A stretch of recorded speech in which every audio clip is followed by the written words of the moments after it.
Why you love your kuya? What do you want to tell kuya? I want to have kuya to my time, but kuya can't. Oh, you tell kuya you will not annoy him na. You'll be good girl. Good sister. Oh, you tell kuya.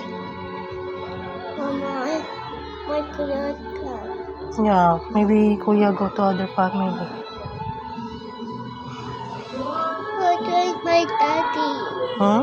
My daddy. How about your daddy? Yeah, I don't know. your daddy. I don't know. What will you say to your kuya? Huh?